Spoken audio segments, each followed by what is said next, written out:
Nasci em Pentecoste, Ceará, 1978. Meu avô por parte de mãe, o qual eu morei um tempo quando criança, um dia chegou em casa estarrecido. Aconteceu o seguinte. Morávamos bem longe da cidade, que já era minúscula, em uma área chamada por todos de Os Colonos.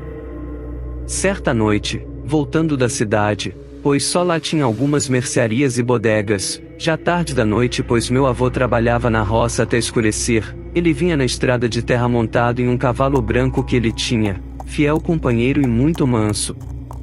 Meu avô também trazia do lado da sela do cavalo uma ferramenta de trabalho chamada foice. Um dia de lua cheia e clara, meu avô voltando. Durante o percurso até nossa casa ele percebeu o cavalo agitado, inquieto, arisco, mas ele continuou sua marcha, até que percebeu um barulho no mato como que se algo estivesse acompanhando, e era isso que deixava o cavalo inquieto. Com o tempo o barulho parou por uns minutos, e depois passou a vir do outro lado da mata. O cavalo estava quase indo à loucura, meu avô não entendia pois ele era muito mansinho. Foi quando de repente pulou na frente do cavalo a criatura mais fedorenta e feia que ele já tinha visto na vida.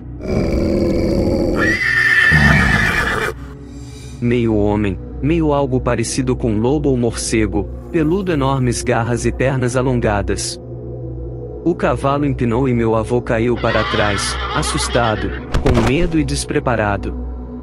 O lobisomem, vendo meu avô no chão, deu um salto enorme para cair bem em cima do meu avô. Mas foi aí que o cavalo surpreendeu o lobisomem no meio do salto, com um coice no peitoral do ser maligno, que caiu tentando puxar ar, pois o coice pegou de cheio no peito. No chão o bicho agonizava tentando respirar. Meu avô se levantou e pegou a foice que estava na sela do cavalo, iria matar a criatura, mas segundo ele, foi se aproximando, e ficando com muito medo, pois a sensação era de pandemônio, de coisas ruins. Ele não conseguiu chegar mais perto, e com muito medo e velocidade, chegou em casa nos contando esse fato. Em meados de 1950, uma de minhas tias morou em uma fazenda de café no interior do Paraná. Certa vez, uma das minhas primas, que era criança na época, ficou meio amuada, doentinha. Como a cidade era um pouco distante, disseram para minha tia levá-la em uma senhora chamada Marita, que era uma excelente benzedeira, e assim ela fez. Quando minha prima recebeu o benzimento, Dona Marita disse que era mal olhado, que minha tia fizesse um chá de ervas para a menina e retornasse na outra semana. A melhora foi quase instantânea, a menina já saiu da casa da benzedeira bem mais animada, e assim minha tia tornou-se amiga da boa velhinha. Com essa amizade, a benzedeira passou a confiar muito em minha tia, contando sua história desde quando mudou-se para a antiga fazenda, e entre esses casos, confidenciou diversos episódios sobrenaturais que lá aconteciam. Ali era uma fazenda muito antiga, e no passado muitos escravos morreram vítimas da crueldade do fazendeiro. Por conta disso o ambiente era meio pesado, e coisas muito macabras aconteciam lá. Entre esses episódios, disse que sempre que a lua cheia brilhava no céu, uma criatura surgia. Os cães ficavam loucos latindo e uivando, e saíam em perseguição desse ser, a noite inteira.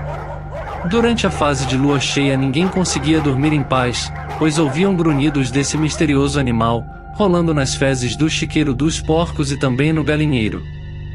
Certa vez a benzedeira ficou à espreita em uma dessas noites, e ao avistar a criatura lembrou-se de uma história contada pelos antigos, que se fosse oferecido sal à besta, ela voltaria como ser humano pela manhã, cobrando o que lhe foi prometido, e assim ela fez.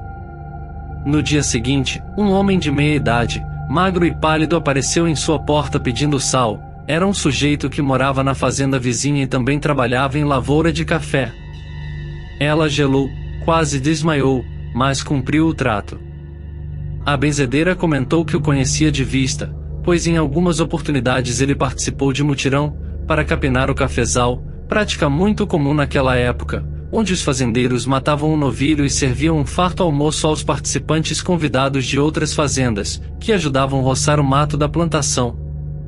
Depois disso tal homem nunca mais foi visto, Disseram que ele arrumou as malas e se mudou para o Mato Grosso do Sul, na outra margem do Rio Paraná.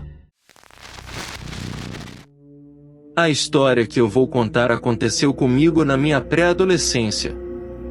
Sou do Rio de Janeiro, mais precisamente de Campos, onde mais ou menos, há 40, 50 anos atrás, havia muitas usinas de açúcar e álcool, que por consequência disso, havia também muitos canaviais de cana. Me lembro que numa noite de sexta para sábado, lá para 1h da manhã, quando dormia eu e mais 2 irmãos no quarto, algo inusitado aconteceu. Me lembro que a minha mãe entrou dentro do nosso quarto e gritou para o meu pai olhar pela fechadura da porta dos fundos, pois havia um animal uivando como um lobo, e que, segundo meu pai, estava em cima do pé de manga. Naquela época nós tínhamos 4 cachorros vira-latas muito ferozes, e acreditamos que aquela criatura subiu na árvore para fugir dos cachorros. Me lembro de ver meu pai afiando a faca na lima, enquanto a minha mãe gritava para que ele não fosse para fora.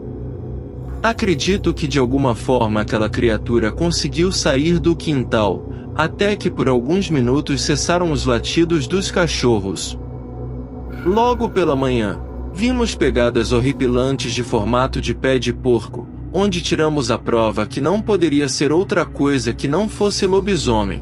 Enfim, crendo vocês ou não, eu acredito em lobisomem. Comente aí o que achou dessa história. Se inscreva e curta para ouvir mais histórias como essa. Até mais!